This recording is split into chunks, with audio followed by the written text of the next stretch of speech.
Well, welcome to a new Harry's Garage video, and today's car is this, the Alfa Romeo Giulia GTAm. M is important, as we'll get to later. There's two variants of this hyper uber saloon car that Alfa have popped out, and I've been really itching to have a go in it, and it's finally happened. As many of you will know, I also own a Project 8, and it'd be silly not to include that, but the video is basically going to be on thoughts on the GTAm, and it just so happens over here, look at this bit of icon. I can't believe it, but we have the Alfa Romeo GTA, the original 1965-66 D-Reg one. Hairpin Company have got one in at the moment, and it's just an absolute delight. So we might just have a quick look at the details of that as well. Anyway, getting back to the main event, the GTAm. Alfa Romeo a few weeks ago sent out a press release because they had sold all 500 examples of this GTAm. And it's not hard to see why when you have a look at it. It was a bit of a surprise they actually did it. It was such an extreme car, and it's so much more expensive than the regular Quattrofolio that I tested over a year ago now. This one is priced in euros at 181,500 euros. So if you're in the UK, let's call it £156,000. If you want to save a little bit of money, well, you can have the GTA version that has back seats and doesn't have the roll cage, which you'll see in a moment, but you save yourself £4,000.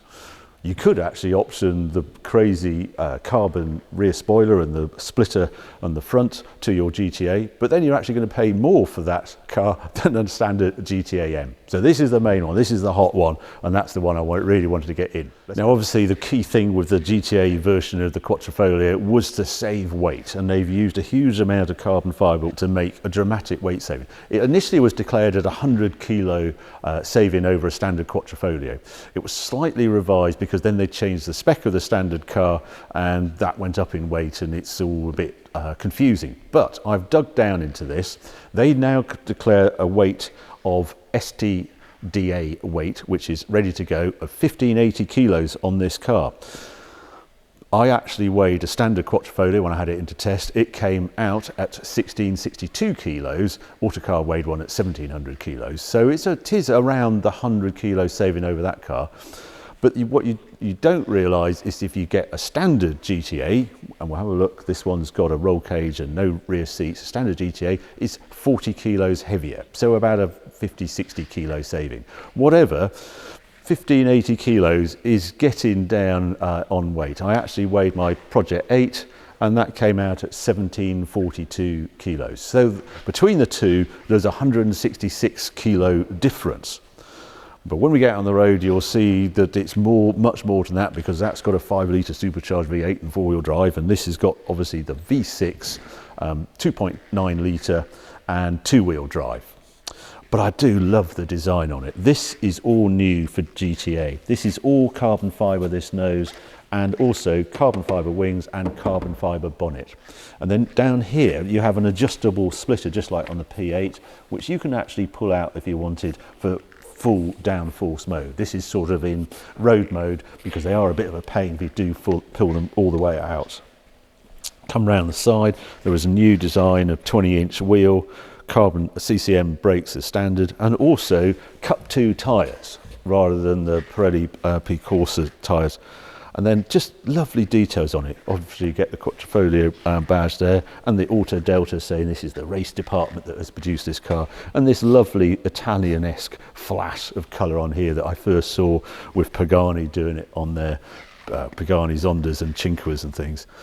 Wider tracks as well. The back, it's a full 50mm wider, and they've done that by actually putting these carbon fibre extensions on. I should also mention with a Sauber sticker here, there's a lot of aero work done on this car in their tunnel. And I do love how with the GTM version, I don't know if you just come around here, no rear seats, proper nothing on the door, electric windows all chucked away, polycarbonate no glass, just polycarbonate instead, and polycarbonate rear screen as well. Carbon fibre roof. I say carbon bonnet, you can see the weave underneath, really nicely done. Bit of a surprise, there's nothing on the engine to tell you this is the GTA version. It's plus 30 PS Torque is the same, but there's internal changes on it. The pistons, they're saying, is slightly different, how they cool them, and it's got different conrods in it as well. But yeah, nothing wrong with that engine at all, and just lovely to see the proper carbon weave on this bonnet. I actually went round with a magnet on this car to work out its construction. I say it's carbon fibre basically from the front on, just like the P8 is. And then aluminium doors, but this bit is this is steel up here. So the rear wing is steel, aluminium rear door as well, and a steel rear boot lid. This is the adjustable wing at the back. You get a little Allen key here. You've got 3 positions for maximum attack mode is obviously further up. This is in streamlined high speed. In the back of this, well, you get a little cage. There's not a lot to see, but there is just one thing I wanted to show you. If I dig in here, because this car has centre lock wheels, so they give you a great big socket to take your wheels off. Unfortunately, that's all you get. You don't get the bar or anything. You have to ring the rescue services if you actually want to take a wheel off.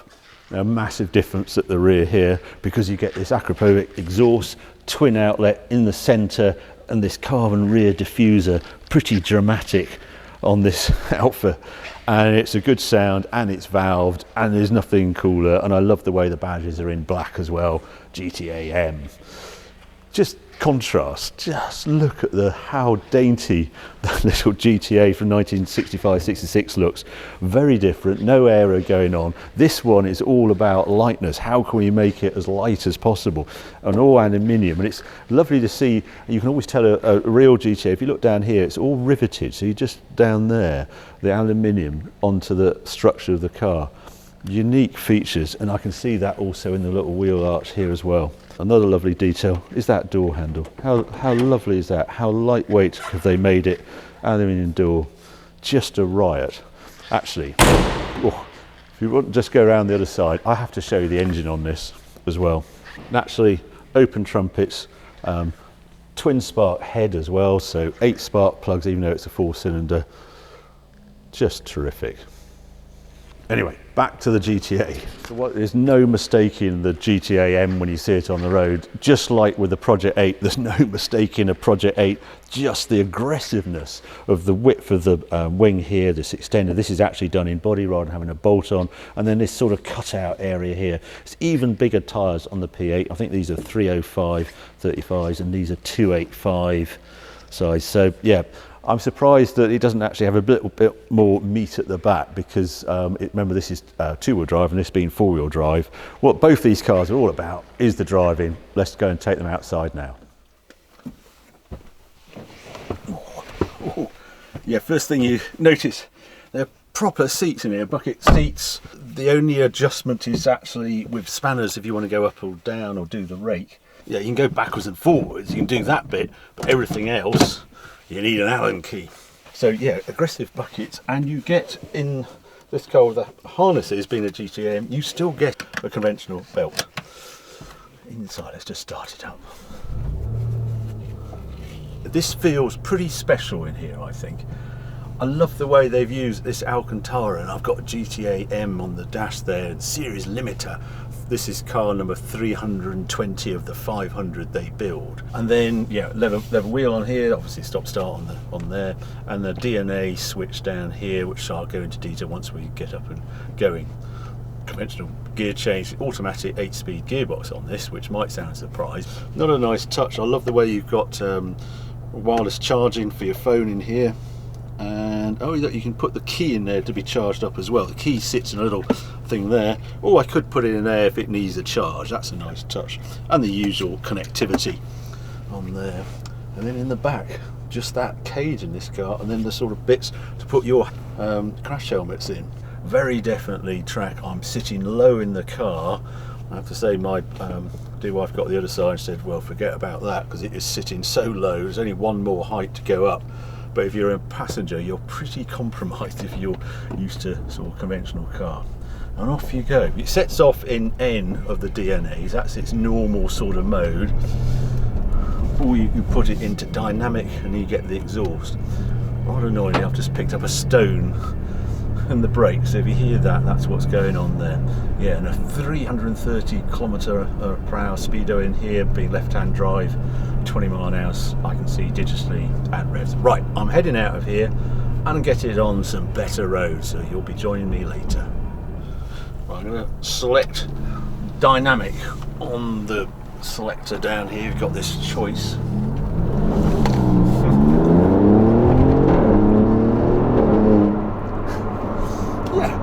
As you expect, it gets a bit of a move on with 530 horsepower and yeah, not a lot of weight to move around, relatively speaking.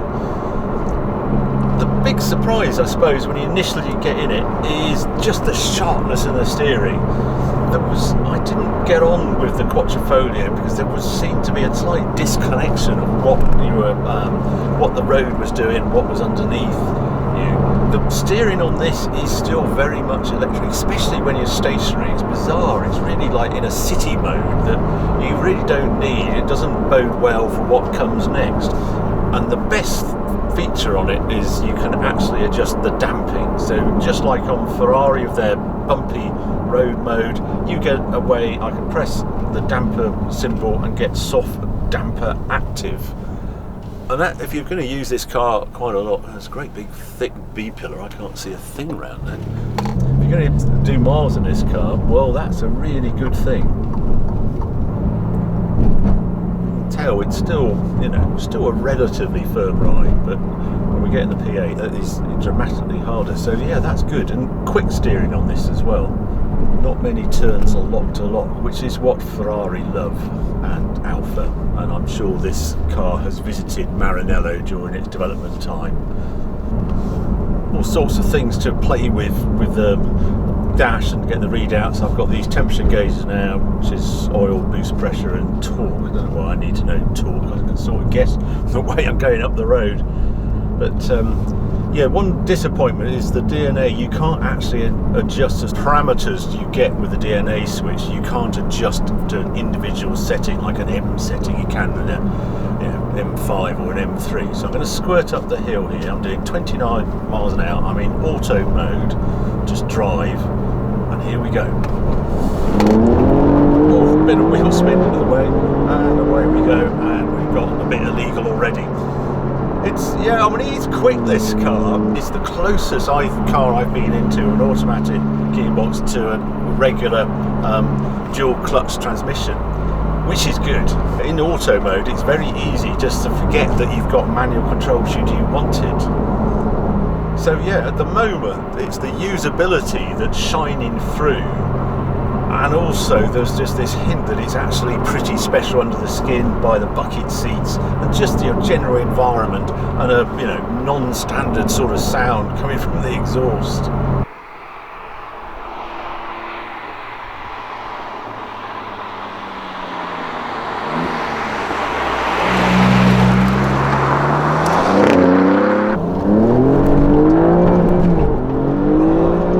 That's nice. It doesn't change up when you hit the rev limiter. You have to change up. I like that. And here we are on those bumps. Yeah, it's pretty settled for such an extreme sort of track focused car. Sharp, a little bit of tramlining going on. Let's put it into soft damping.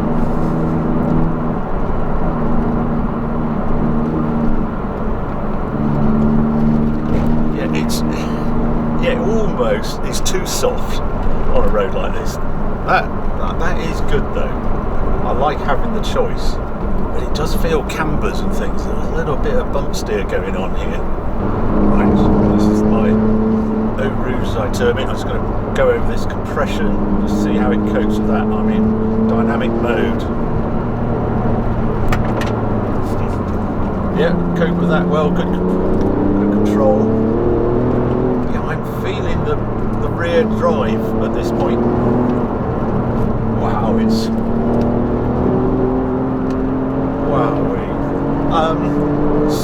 lovely steering. I mean, sharp. I'm trusting the front end. I'm not getting the bump sort of feedback that I'd expect, but it's the sharpness that gets you. It's Ferrari-esque. It's the only way I can describe it.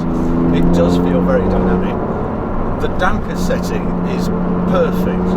It's not too firm, it's just on the cusp of slightly soft. I can see that you would ratchet it up. There is a race setting to go, but I don't really want to have to use that on the road. So dynamic, I like the setting, but it's not too dynamic. You know those sports buttons of the past that are just ridiculously firm? It's not like that at all. It is a very usable setting on a British B road. Good blip down as well. That's third into here. 10-second round here. Oh, it's just to the edge of adhesion through there.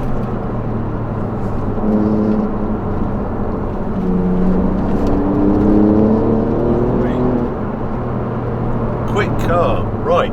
Right, the plan now, I've got a friend following in the Project 8. I'm going to quickly swap over to the Project 8 and see what that's like down the same bit of road. Feels strange getting in the P8 after straight out of the Alfa, but it's always a good test when you can do back to back on the same bit of road.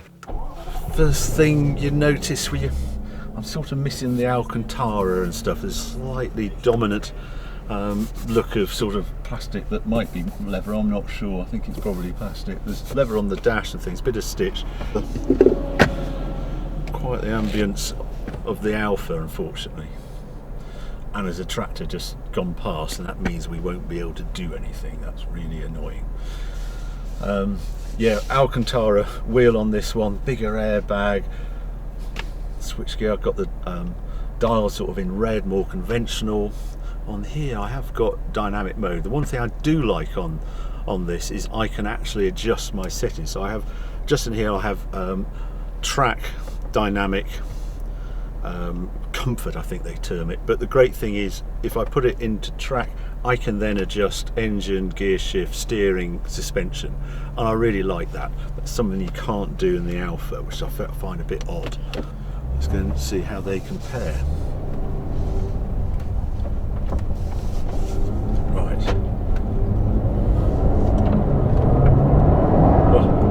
Right, well, the immediate things you notice, steering isn't quite as sharp, but I've got more information coming through the steering.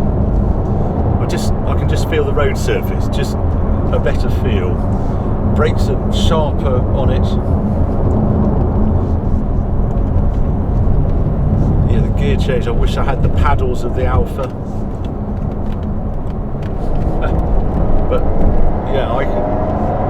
Yeah, it's interesting. Yeah, and there's the muscularity of that supercharged engine rather than the turbo. It's strong, that Alfa engine, but it has a very definite sort of turbocharged character. While this, the supercharged, is more linear.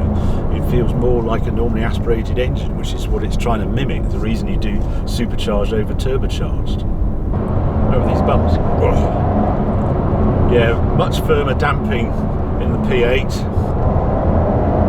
And it's on the cusp on a B road like this, but then it does breathe with the road. It just feels more dynamic. It's just a different feel to the Alfa, slightly softer steering. The other thing that's very different are the seats. You've got sort of conventional seats. The bolsters don't cut into you as you get in, or the rear backrest just have reasonable support, but not quite the bucket support that you get in the Alfa. Does it feel like it here? Yeah. Oh, it's quick round there. Oh, it's quick, this car. Interesting. Yeah, such a different. It actually feels more composed than the Alfa. Again, I didn't really expect. I think it's the four-wheel drive isn't overloading the rear axle when you're coming through there. It is a wide stance car, and it just feels so sorted. There's a confidence you get with this car. Right, it's full bore acceleration. Oh. It's still quick. It's still a quick car.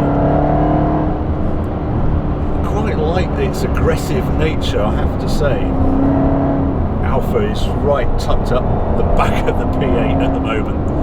It's a great sight in the mirror, that Alfa. God, they've got that design absolutely bang on. Oh, that was tough over there.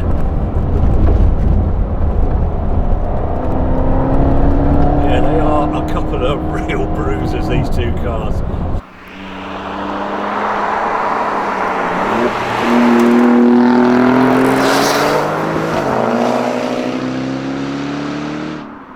Differences, it's quite dramatic, but that doesn't make them any worse. They're just different characters. One quite Italian, one British bulldog. You know, it's like those Aston Martin Vantage 600s, and this is it in a P8. It is absolute bull terrier type of character to it, while the Alfa just has an easier going nature at low speed, and then when it's just feisty, a little bit skittish, not skittish, but you're very conscious that it's two-wheel drive and you can overload the rear axle. Yeah, well, that was really interesting. What I'm going to do now, go jump back in the Alfa and then wrap it up and think of the conclusion between the two cars.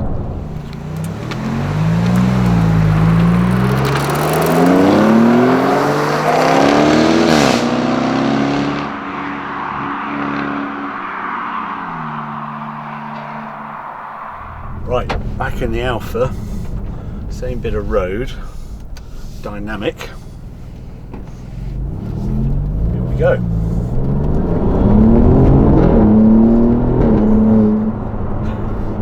It's a naughty car.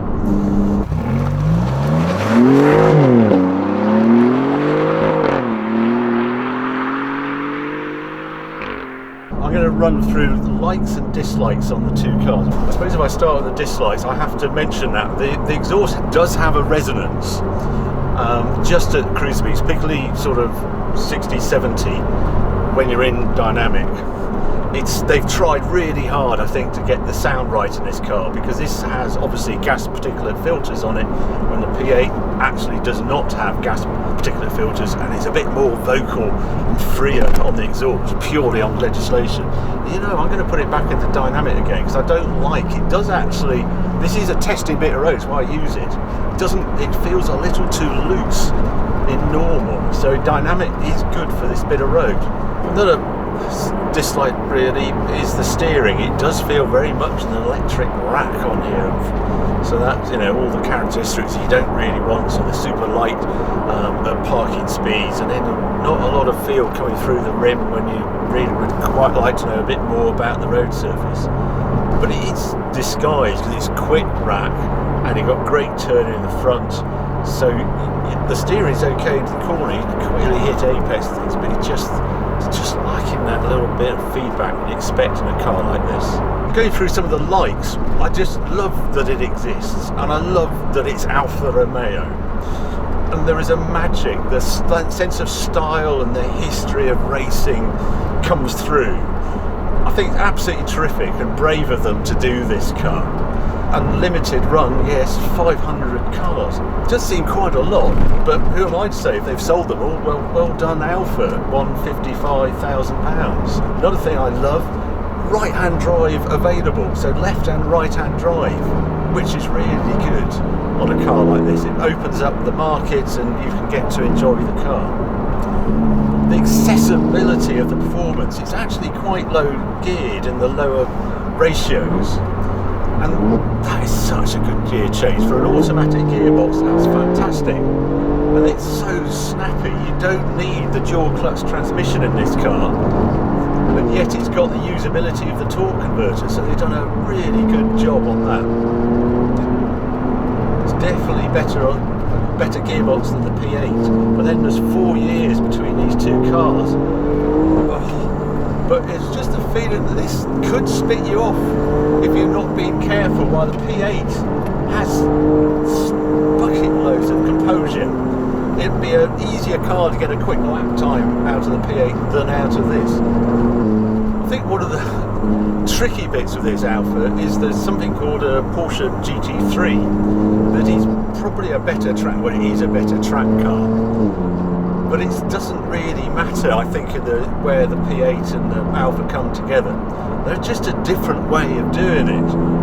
GT3 is fantastic, there's no doubt about it, but if you rock up at a track day in one of these, well, it's going to be novel and you're going to enjoy it just as much, and it feels made for it. You know, it's got the carbon brakes on it, they're slightly softer on the pedal than on the P8, but what a wonderful car to travel Europe and go and do the tracks in Europe, coming one of this Alfa GTAm or the P8.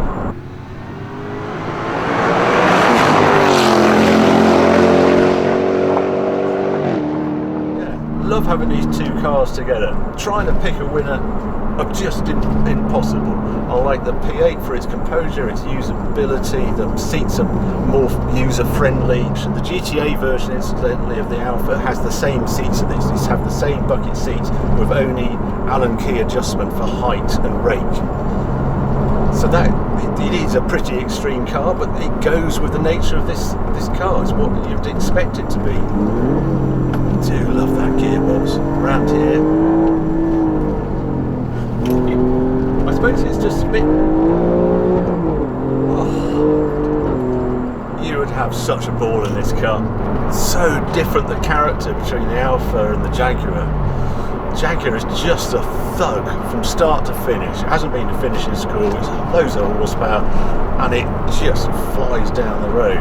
Yes, it's got the comfier seats, it's slightly softer even though it's supercharged, got more power, the delivery is easier to modulate and it just gets super aggressive at the top end.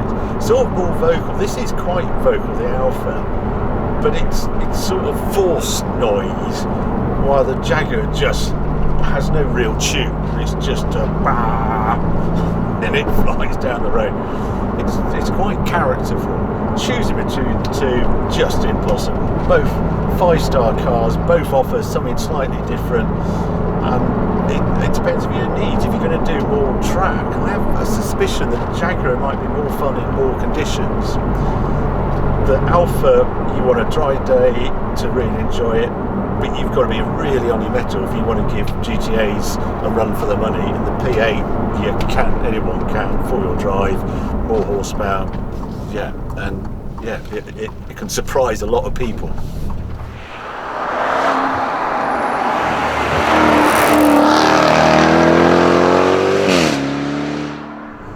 Both super rare cars. You've got to remember, actually, the Project 8 is half the production list. They didn't make the 300 cars in total. I think it was near at 220-ish. They haven't actually announced a figure, but less than half the number of P8s around compared to this Alfa.